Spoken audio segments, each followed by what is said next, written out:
This video will demonstrate how to make a cumulative distribution plot and talk about what we use it for and demonstrate how. So here we have some data.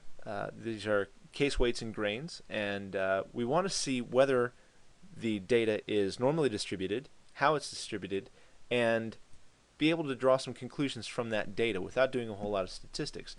This is a situation in which a cumulative distribution is very useful. So in order to talk about this, we need to sort our data from smallest to largest.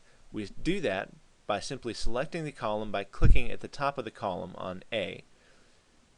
And since we are nice, neat engineers, we will copy that by hitting Control-C, then go over to the next column and paste it.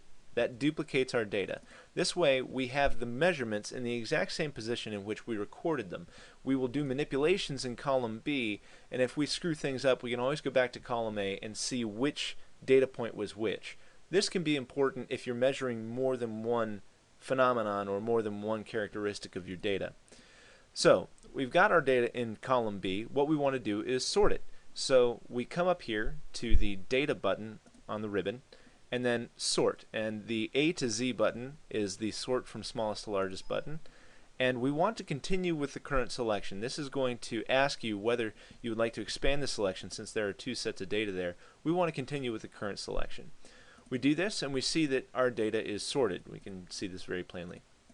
So the next step is to number our data in such a way as to count how much of our data is at or below the value displayed in the column next to it. In other words, I'm going to come over here in column C, and first we're going to scroll down with our mouse wheel to see we have 72 minus 1 for this first row. We have 71 data points. Therefore, this first point is equal to 1 over 71 of our data, or 0.014, or 1.4% of our data is at or below this point. If we were to go to the next point, this would be another 1 over 71 plus the value above it. We can continue this ad nauseum, or we can use a very quick tool here in Excel, which is this lower handle right here. And we can select this last cell, and if we were to continue the trend that we typed into this cell, each new cell below it would add 1/71st, or 0.014, to the number above it, which is what we want. So we can actually just grab the lower right hand corner of this cell and drag it down. When we do that, we come to the bottom of our data and we see, thankfully, that we get to the bottom of the column and 100% of our data is at or below the largest value, which makes sense. We will call this the actual frequency, which is the common name for this, and it's measured in a percent. In other words, this is talking about the probability that a data point is at or below this value in our data set. Now, if we just wanted to plot these two phenomena, we can simply select the two columns, and in Excel the convention is to have the X column on the left and the Y column on the right. And so we can just select the two columns by coming up here to the top of the column, clicking and dragging, and then go to Insert, and we want to use a scatter plot with lines, and there is our actual frequency. Now this doesn't tell us anything that we already don't know, so we're going to take it out, and like any good engineer, we are going to add axes to our data. But first, let's just take a look at this. This is the measurement down here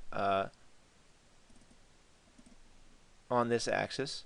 We can go to Format Axis and scale it if we needed to. It appears that they've done the scale pretty well. And we can come over here. Let's format this axis so that we go from 0 to 1. So we want the minimum to be 0. We want the maximum to be 1, because we can't have more than 100% of our data. And we can look at this, and very easily we can say, well, based on this graph, 1/2 of our data is below, at or below, about 196 grains. Now this checks out if we come over here and say equals average B to B. This averages all the values in column B. Now you must be careful. If you were to do this in column B below your data, it would include that average in the average. That would be bad. So we usually do this in a separate column. We find that the average is 196.1. 196.1, about 50% of our data is to the left. So already things are looking very much like this might turn out to be a normal distribution. Just for fun, let's go ahead and calculate the standard deviation as well. And this is telling us how spread out our data is around the mean. We see that the standard deviation is 1.74. What this means is if our data follows a normal distribution or something akin to it, within one standard deviation of the mean, in other words 1.73 grains to the right and 1.73 grains to the left, in between those two values will lie almost 70% of our data.